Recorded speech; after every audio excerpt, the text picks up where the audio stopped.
Hey there, and welcome to Careers Unchecked, the podcast where we stop checking boxes and start making moves.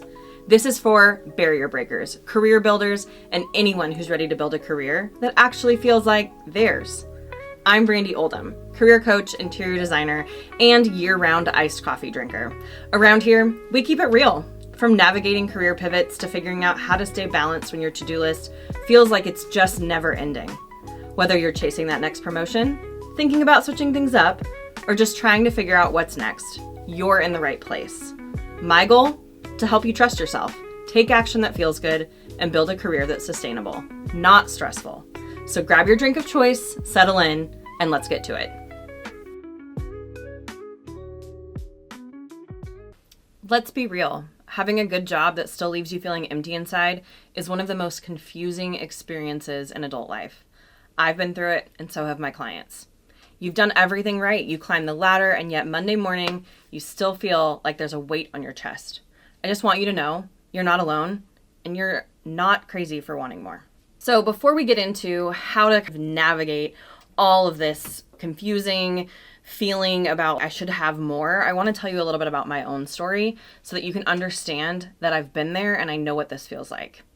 So I am one of those first generation college students. My dad was a truck driver. My mom worked in a grocery store. I worked 3 jobs my whole way through college. I ended up getting a really great job at a finance company. It was amazing. It paid my student loan payments, which were the same as my rent. It was great. But I felt so blank after a very short period of time. And what I figured out is, while I was really good at my job, I was burning the candle at both ends. I was completely burned out. I was getting the promotions and I was moving across the company. I started in sales, went to service, went to HR. How I ended up doing this for a living. But at the end of the day, I would just go home so void of purpose. And it felt so exhausting and like this is all my life is ever going to be. And at some point, I woke up and I decided I don't want to make this be my story. And if that sounds like you and you're in a job right now where you feel like, you're getting those Sunday scaries and you're really not feeling excited about what you're doing, it's normal. It happens to more people than you realize. So if you are someone that is checking that box and moving up the ladder and it still doesn't feel like enough, I've got some tips and tricks for you. So first, let's talk about how does this happen? How do we get to this place where we don't feel fulfilled? The first one is the checklist trap. Again, first generation college student, I got that job in corporate America and I was doing the thing, right? But the reality is it wasn't in alignment with who I am as a person. It wasn't in alignment with my value system. I could have cared less about finance. I knew it was helping people, but it just didn't connect to who I am as at a human level. So it's great. I went to school, got the stable job, got promoted, but I never paused to say, is this what I actually want? And over time, I outgrew my role, right? So it's really common, like 5 to 7 years outside of university, for you to get to this place where you're thinking, I'm not challenged, I'm doing a lot of admin work, I'm doing a lot of the same things over and over again, and I'm starting to feel really restless, and I don't have something that's challenging me and growing me. That's part of this too. When you get stuck, sometimes people think it's like, oh, I'm doing something that's too challenging. Well, the opposite can be true. If you're not challenged enough and you're not growing and learning new things, you're going to get stagnant. And the other reason this happens is values misalignment. So if you feel like you're going into work and your company is doing a service or providing a product that isn't in alignment with who you are on the inside, of course you're going to feel misaligned and stuck and empty inside. That's exactly where I was. I don't know why I ended up working in finance. I never had any interest in it. I now know the importance of investing in a 401k and why all of those things matter. But at the time, my degree was in psychology and communication, and my master's was in human relations. I care about developing people and diversity and inclusion, not numbers. I'm not a numbers person. So even though your job may feel really good on paper, if it's not in alignment with who you are at your core, you're going to end up feeling stuck. So maybe for you, one of those reasons is sticking out. You're checking off that checklist that's not actually yours, but somebody else's. You're outgrowing your role and you're not feeling challenged, or your values are misaligned. So what can we do with this? How do we fix this thing? So the first thing I would recommend is to pause and reflect. If you are a journaler and you're listening to this podcast, I want you to get out a piece of paper and I want you to jot these questions down. What parts of my job energize me? What parts of my job drain me? And if I could build my ideal role, what would that look like? Now, if you're not a journaler, welcome to my club.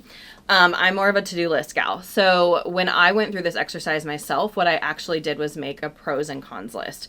So I turned it more into a to-do list than an actual journaling prompt.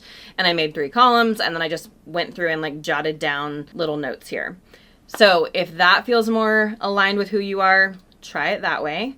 Or go on a walk, get some nature, vitamin D, it's all good for everybody, and record yourself talking out loud and answering these questions. It's the same technique, just in a different way. So you can also do an audio recording and then listen back and kind of reflect on what you're telling yourself. The second thing you can do is reconnect with your values. So, shameless plug here, on our website, we have an entire online course for this. You can enroll and I will walk you through step by step how to do this. Now, if you're just listening to this podcast and you're like, cool, Brandi, but I just want to get moving, this is how I would do this. Think critically about who you are as a human being. I'm not talking about professional you. I'm not talking about home you. I'm talking about the human that exists in all the different places in the world. What does that person value? Do you value community? Do you value family? Do you value the environment and want to be really environmentally conscious? There are no right or wrong answers about the things that you value. Just what is most important to you. So one of my clients, for example, she really values community. Now, here's where that next step comes in. I want you to define that value according to yourself. So for her, community is really important. Now, what she means by community is that she wants to invest her hard-earned money into local small businesses. She doesn't want to support some of those big business, it'll arrive on your doorstep in 2 hours, companies. She wants to support local. So for her, community is really important. So she wants to have the time, the resources, and the energy to be able to go out and find those local people where she can invest in her community.